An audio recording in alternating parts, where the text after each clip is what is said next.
Welcome back to the Deep Dive. This time, we're taking a deep dive into the world of business storytelling. You know how to make your ideas stick and actually get things done, not just by throwing data at people, Right. but by using a good story. We're using excerpts from Everyday Business Storytelling by Janine Kurnoff and Lee Lazarus as our guide. And we've got some cool research on how our brains actually react to stories. You wouldn't believe how our brains are wired for a good story. Neuroscience is showing that stories engage the whole brain, the logical parts and the emotional parts, making ideas way more memorable and persuasive than they're just facts and figures alone. Okay, I'm already intrigued. We've all sat through those presentations crammed with charts and bullet points. Yeah. But how much of that stuff do we actually remember? I'm guessing not much. You're right, not much at all. Studies show that we remember a whopping 63% of information when it's presented through a story, compared to a measly 5% for just plain statistics. It's a massive difference. Think about it. If you're trying to get your team to buy into a new strategy or convince a client to invest in your product, wouldn't you rather have 63% retention than 5%? Absolutely. So knowing this, what can we do to make our ideas more memorable and persuasive? What are some common pitfalls we should avoid? One of the biggest mistakes people make is creating what the book calls Frankendex, those presentations that are just a jumbled mess of data and slides, no clear storyline, no engaging characters, just a Frankenstein's monster of information that leaves the audience confused and disengaged. Oh, Frankendex. I like that. I think we've all experienced those at some point. Right. What's the antidote? How do we use storytelling to create presentations, emails, or even reports that people actually want to read and remember? The key is structure. The book highlights a simple yet powerful framework, using what they call the 4 signposts. Setting characters, conflict, and resolution. Think of it like a classic story arc, the kind you find in your favorite books and movies. Okay, that makes sense. Like a familiar journey, right? Like when you get hooked on a good TV show, you want to see how the characters navigate the challenges and ultimately find a resolution. Exactly. It's that sense of anticipation and payoff that keeps us engaged. And it works the same way in business communication. So let's break down these signposts and see how they apply to real-world situations. Okay, let's do it. Starting with the setting. It seems pretty straightforward. You need to set the stage right. Precisely. The setting provides context for your story. It answers questions like, where are we?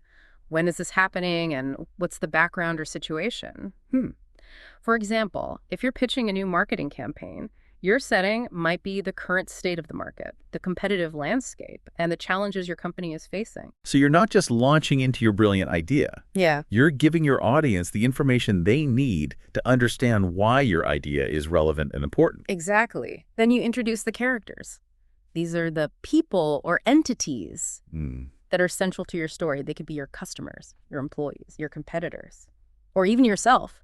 So who are the key players in this story? Who are the people affected by the situation?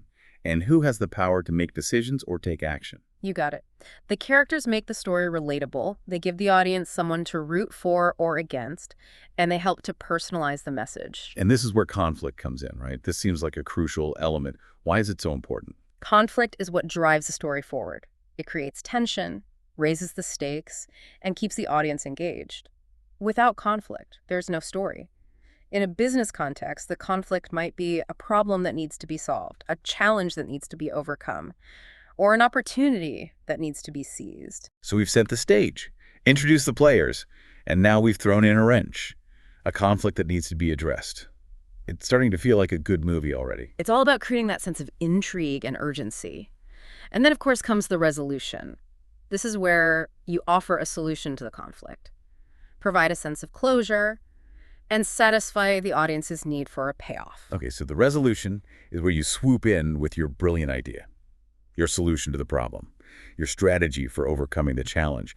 But it's more than just stating the solution right. It's about showing the impact, the benefits, the positive outcome. You nailed it. The resolution should leave the audience feeling satisfied, informed, and inspired to take action. So we've got our 4 signposts, setting characters, conflict, and resolution. A solid framework for crafting a compelling narrative. But the book also emphasizes something called the big idea, which sounds pretty important. What exactly is that?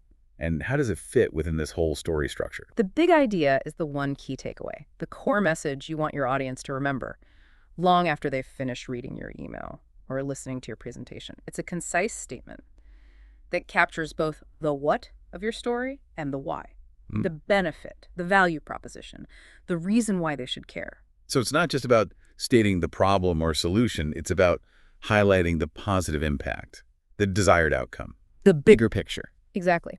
And the big idea serves as a bridge between the conflict and the resolution. It gives the audience a glimpse of the better future you're proposing, the value they'll gain, the problem that will be solved. Think of it as the headline of your story, the one thing you want them to walk away with. The book even suggests a simple formula, what plus benefit. For example, by streamlining our onboarding process, that's the what, we can reduce employee churn by 15% and increase productivity by 10%. That's the benefit. See how that works? That's a great example. It's clear, concise, and it highlights the value proposition.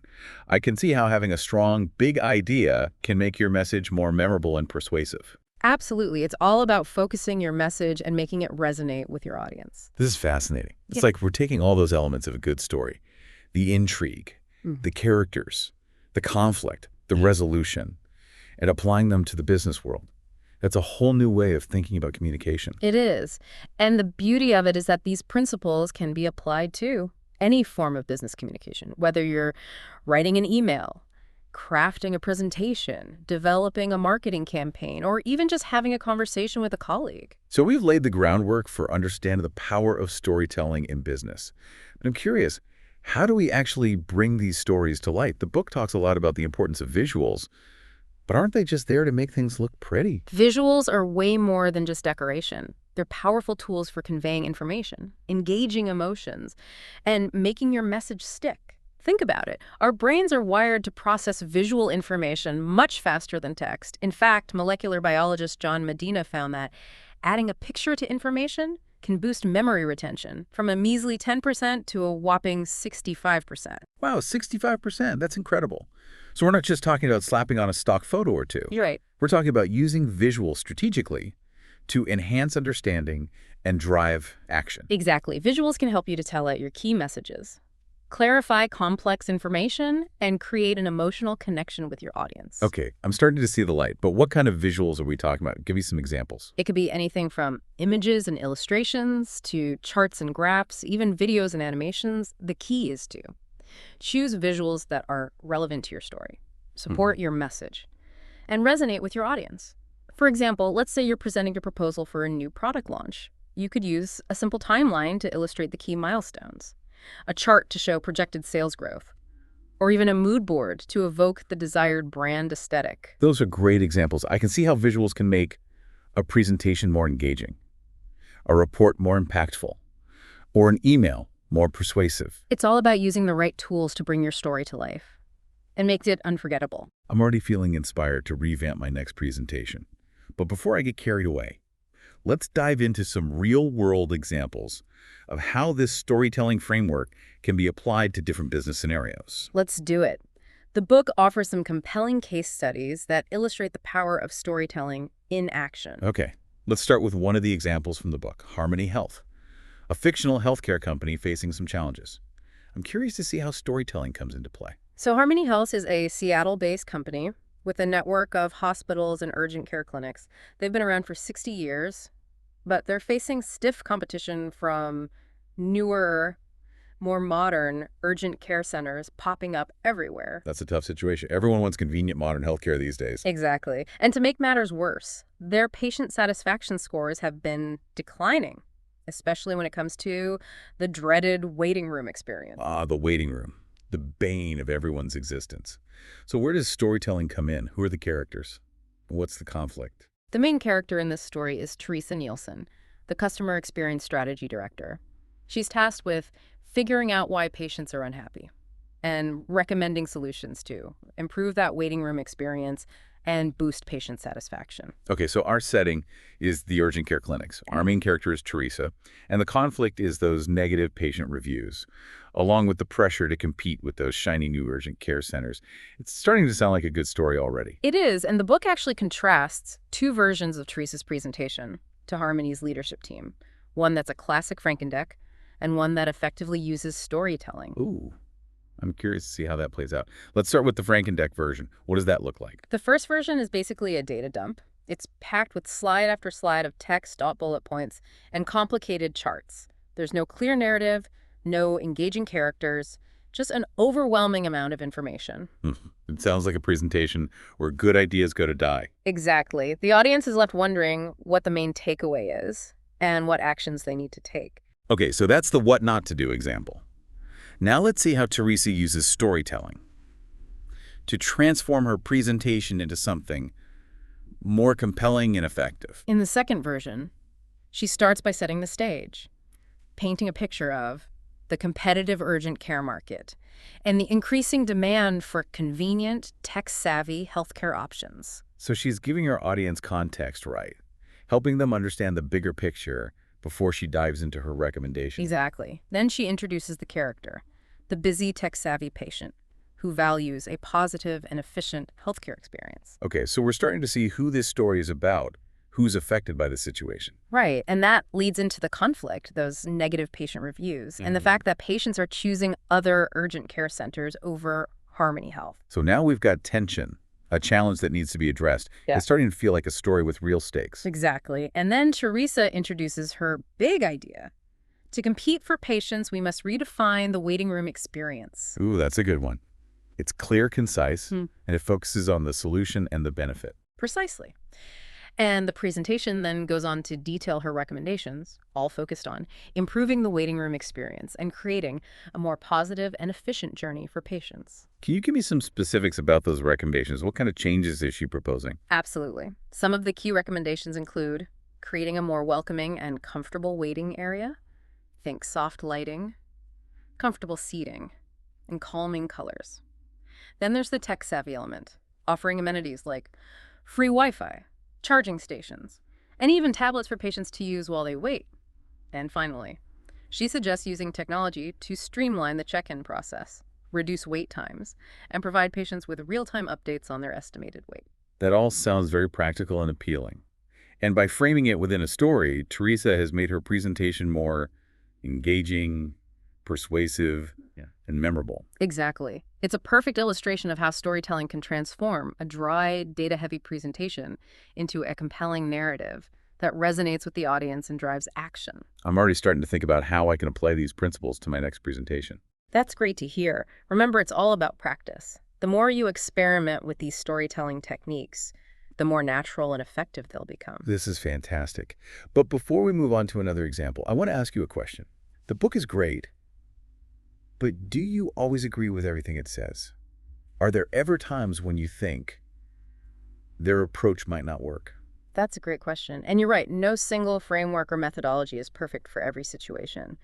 But I think the principles outlined in the book are incredibly valuable, and they provide a solid foundation for anyone looking to improve their communication skills. The key is to be adaptable, to understand your audience, and to use these tools strategically to achieve your desired outcome. That makes a lot of sense. It's not about following a rigid formula. It's about understanding the principles and adapting them to fit your specific needs and goals. I like that.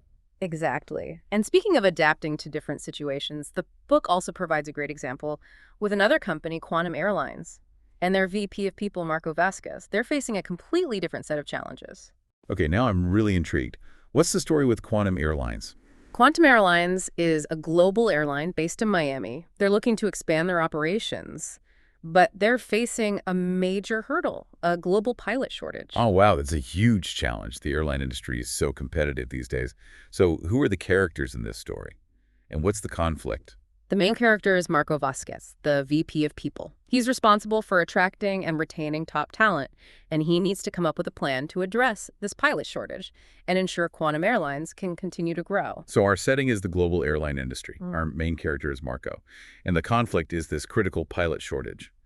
What's his big idea? How does he plan to tackle this challenge? Marco's big idea is to soar above the competition. We need to invest in our pilots. He recognizes that pilots are the heart of the airline, and to attract and retain the best talent, they need to go above and beyond. That's a great big idea. It's clear, concise, and it highlights the value proposition. But how does he actually use storytelling to convey this idea and get buy-in from the leadership team? Like Teresa, Marco presents two versions of his proposal. The first is a typical corporate presentation, lots of data, bullet points, and dense text. It lacks a clear narrative and fails to engage the audience.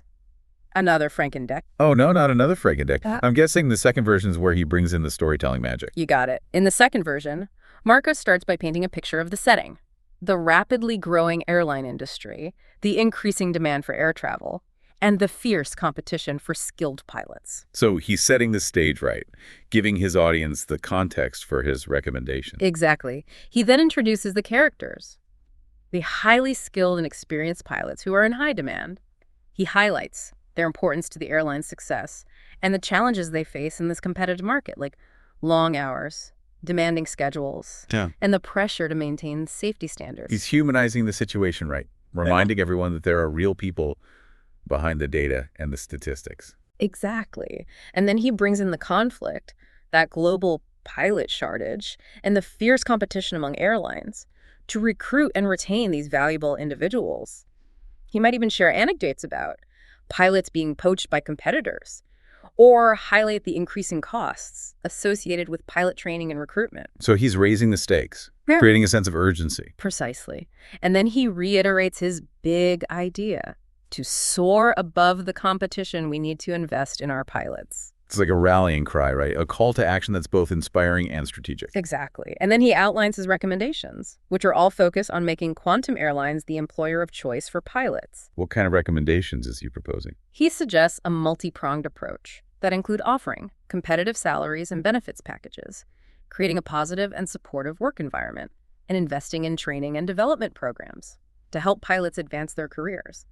He might also highlight initiatives like flexible scheduling, mentorship programs, and opportunities for professional development. So he's addressing the conflict head-on, offering concrete solutions that will benefit both the pilots and the airline. Exactly. And by using storytelling, he's transformed a dry corporate presentation into a compelling narrative that resonates with his audience, creates buy-in, and drives decision-making. These examples are so insightful. It's amazing to see how storytelling can be applied to such diverse situations, from healthcare to aviation. It's a universal language that connects with us on a deep level. And the best part is that anyone can learn to use it effectively. I'm ready to start crafting my own stories.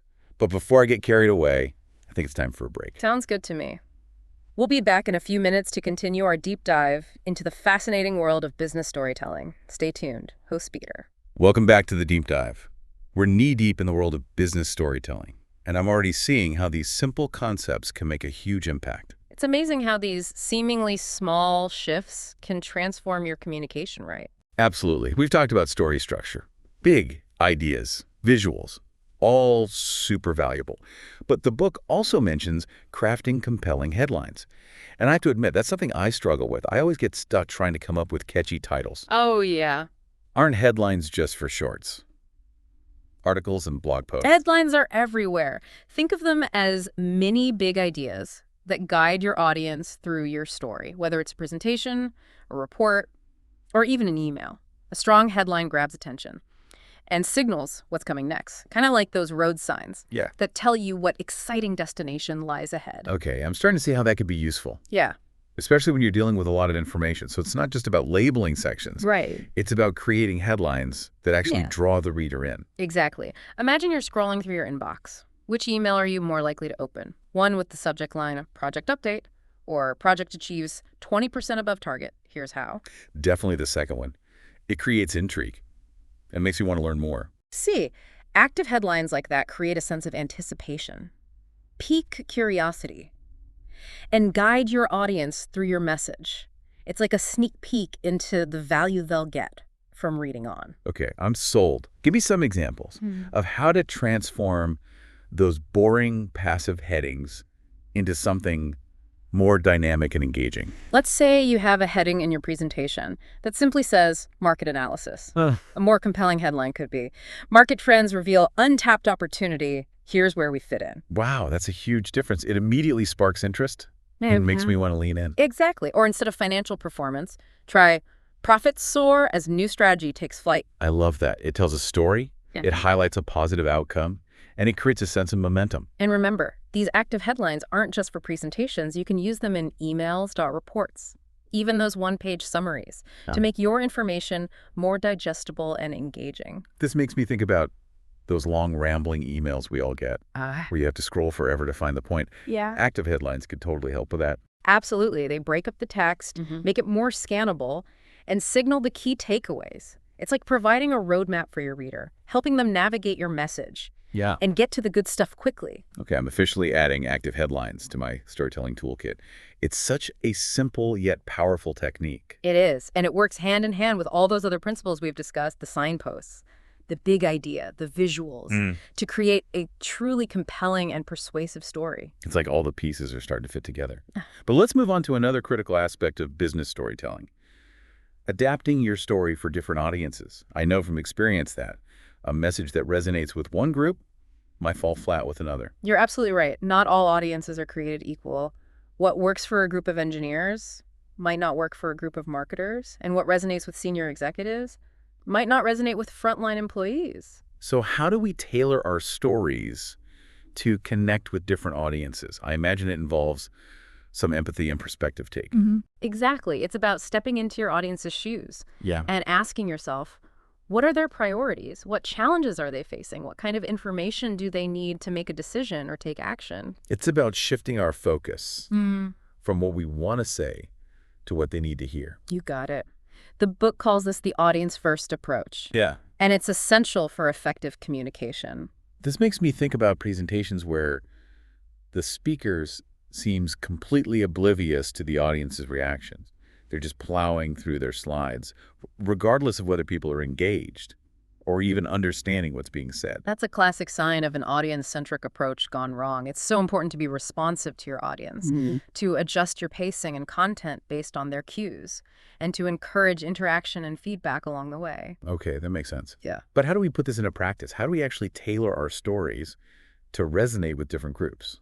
The book mentions a pivot strategy, which sounds intriguing. The pivot strategy is all about starting with your big idea, that core message you want to convey, and then adapting the rest of your story based on your audience's needs and time constraints. So it's like having a central theme, a core message, but then you adjust the delivery, the supporting details, and the level of depth based on who you're talking to. Exactly. Think of it as having a base recipe that you can then customize with different ingredients and flavors to suit different palates. Okay, I like that analogy. Can you give me a concrete example of how this pivot strategy might work in a real-world situation? Absolutely. Imagine you're presenting a new product idea to two very different audiences, a group of senior executives and a team of engineers. Those are definitely two distinct groups with different priorities and levels of technical understanding. Exactly. For the executives, you might focus on the big picture, the market opportunity, the potential return on investment, and the strategic implications of the new product. Your story might be shorter, more high level, and you'd probably use visuals and language that are easily digestible for a busy executive audience. So you're giving them the key takeaways, the bottom line, the why should we care message. Exactly.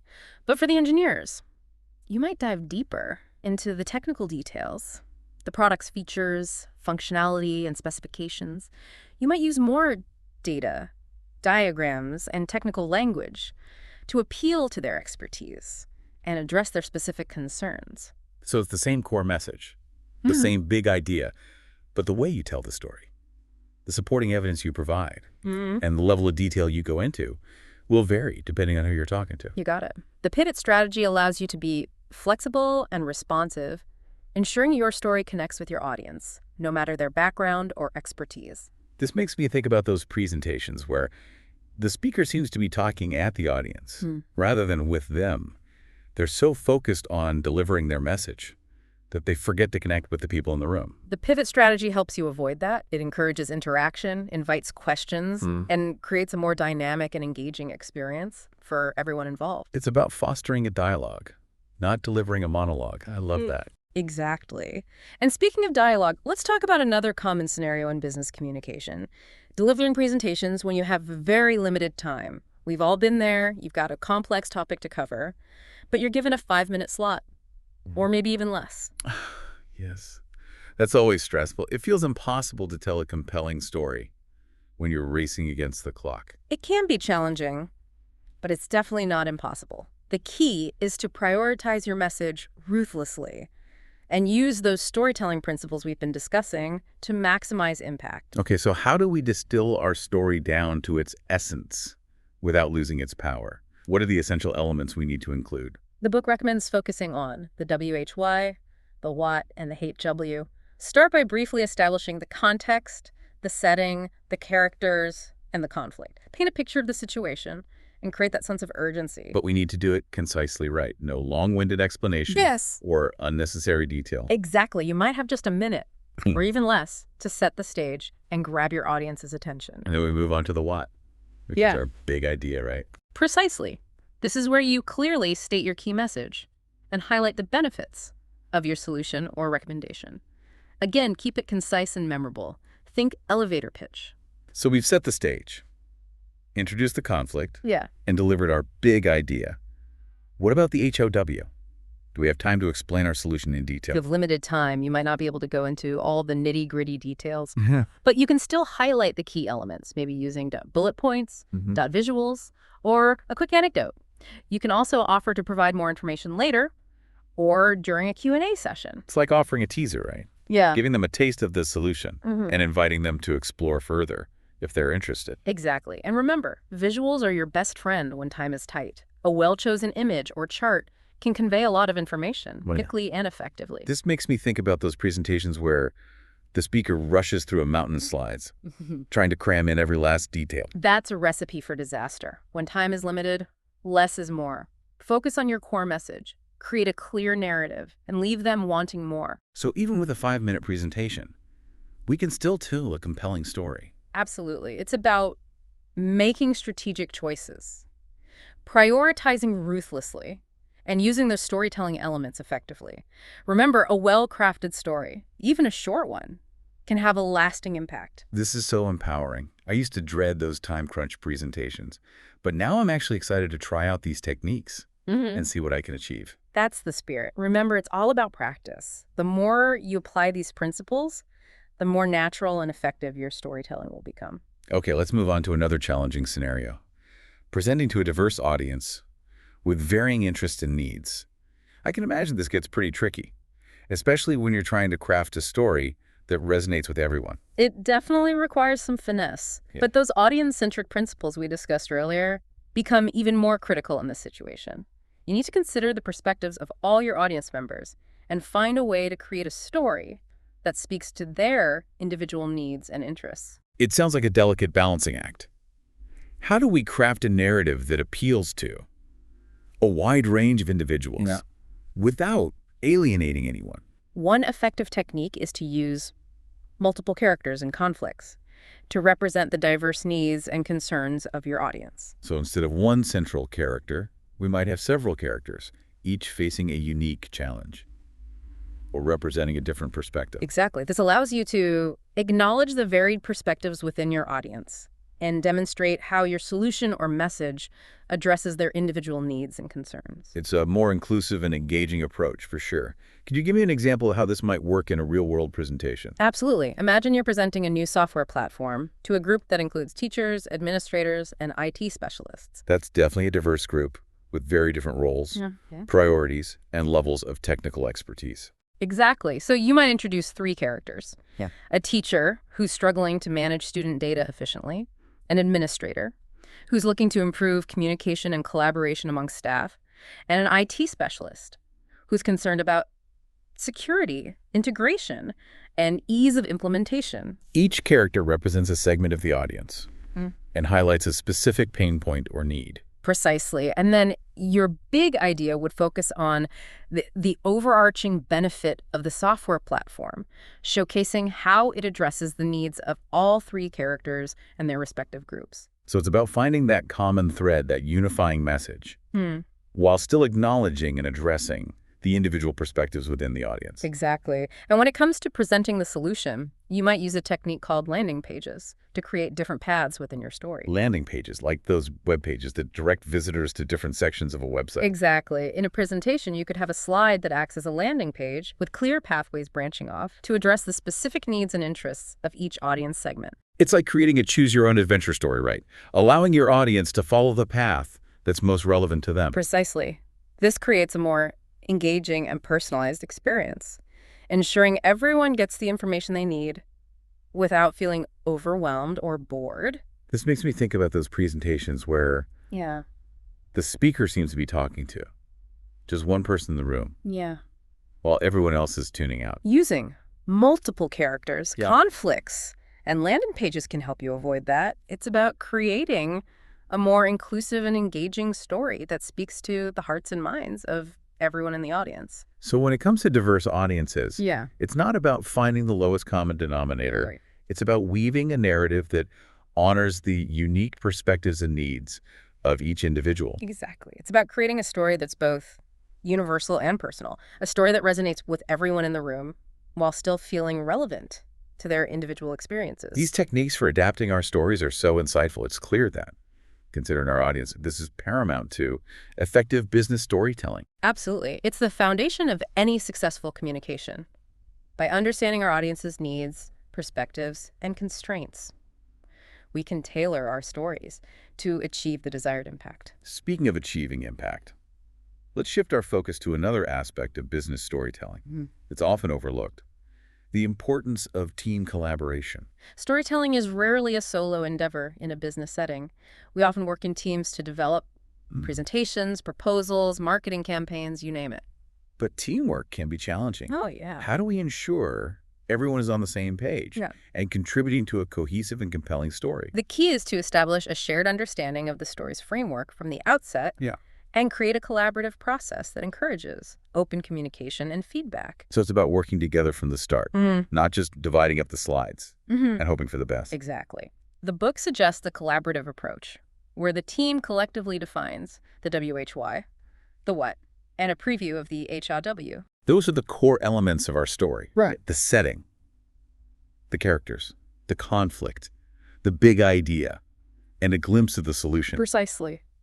By aligning on these key elements early on, the team establishes a shared vision for the story and ensures everyone is working towards a common goal. And then once the framework is in place, the team can divide up the HOW, the detailed explanation of the solution or plan of action. Exactly. Each team member can take ownership of a specific aspect of the solution, developing their part of the story while staying aligned with the overall narrative. But how do we make sure it all comes together seamlessly? How do we avoid those presentations where it feels like a bunch of disjointed pieces cobbled together? That's where those landing pages come in again. Each team member section would act as a separate landing page, allowing for a clear transition between different aspects of the solution or plan. It's like creating chapters within the story, right? Yeah. Each chapter focuses on a specific piece of the puzzle while still contributing to the overall narrative. Exactly. This creates a more cohesive and engaging experience for the audience, allowing them to follow the story's flow effortlessly. And it sounds like it also creates a more collaborative and supportive environment for the team. Absolutely. By working together, sharing ideas, and providing feedback, the team creates a stronger and more compelling story than any individual could achieve alone. It's the power of synergy. This approach to team storytelling is fantastic. It's about embracing collaboration, establishing a shared vision, and creating a process that empowers everyone to contribute their best work. Exactly. It's about moving away from the divide and conquer mentality and embracing a more collaborative and holistic approach to storytelling.